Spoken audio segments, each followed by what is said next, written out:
Tahukah Anda Koloseum adalah amfiteater terbesar yang pernah dibangun di Kekaisaran Romawi? Sebuah mahakarya kolosal. Pembangunannya dimulai di bawah pemerintahan Kaisar Vespasianus pada tahun 70 Struktur raksasa ini, awalnya bernama Flavian Amphitheater, didirikan di jantung kota Roma, sebuah bukti kecerdikan arsitektur pada zaman tersebut. Selama 1 dekade, amfiteater megah ini perlahan mulai terbentuk. Seiring berlalunya waktu, amfiteater Flavia mulai muncul dari permukaan bumi. Bentuknya yang kolosal menjadi bagian yang tidak dapat diragukan lagi dari cakrawala kota Roma. Pembangunan keajaiban arsitektur ini akhirnya selesai di bawah pemerintahan penerus Vespasianus, Kaisar Titus. Pada tahun 80 selesainya bangunan megah ini menandai lahirnya Koloseum, sebuah bangunan yang kelak menjadi simbol ikonik keagungan dan keagungan Romawi. Kekuatan bagi generasi mendatang. Jadi, dalam 1 dekade, amfiteater terbesar di dunia muncul di jantung kota Roma. Koloseum tidak hanya besar, tetapi juga merupakan mahakarya arsitektur. Amfiteater berbentuk elips ini membentang seluas 189 meter kali 156 meter, dan berdiri setinggi 48 meter. Itu sebanding dengan stadion sepak bola modern. Tidak mengherankan jika acara ini dapat menampung 50.000 hingga 80.000 penonton. Prestasi teknik seperti itu belum pernah terjadi di Kekaisaran Romawi, menjadikan Koloseum sebagai amfiteater terbesar yang pernah dibangun pada saat itu. Desain megahnya menggabungkan segudang lengkungan dan kolom. Elemen yang telah menginspirasi banyak stadion dan amfiteater modern. Pikirkan saja, ini bukanlah struktur yang dibangun dengan mesin dan teknologi canggih saat ini. Ini adalah produk dedikasi dan kecerdikan manusia yang sudah ada sejak lebih dari 2000 tahun yang lalu. Bayangkan lebih dari 2000 tahun yang lalu, mereka membangun sebuah bangunan yang dapat menampung hingga 80.000 penonton. Pernah bertanya-tanya mengapa disebut Koloseum? Nama tersebut berasal dari patung perunggu raksasa Kaisar Nero. Dikenal sebagai kesempitan Colossus yang pernah berdiri di dekatnya.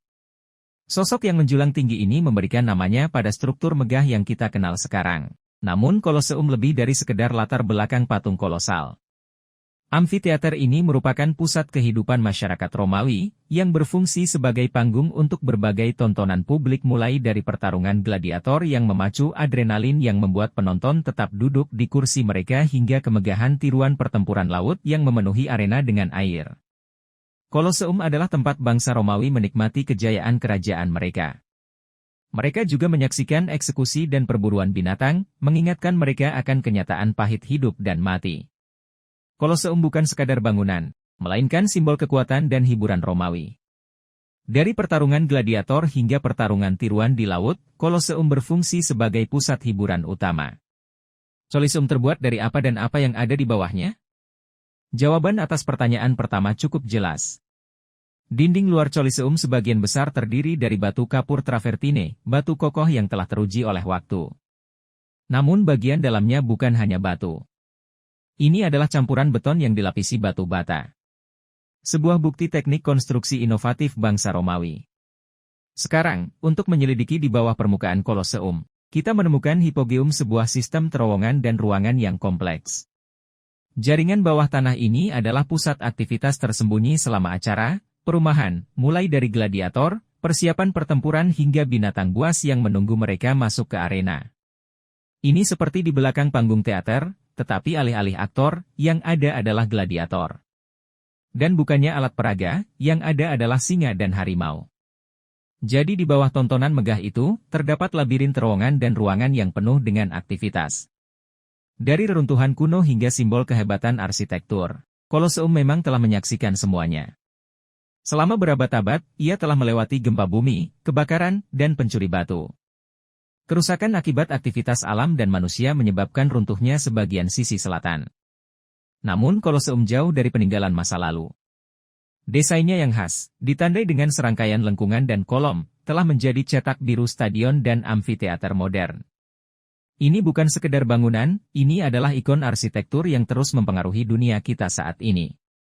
Pada tahun 1980, Koloseum menerima pengakuan yang layak diterimanya. Tempat ini ditetapkan sebagai situs warisan dunia UNESCO, sebagai penghormatan terhadap signifikansi sejarah dan budayanya.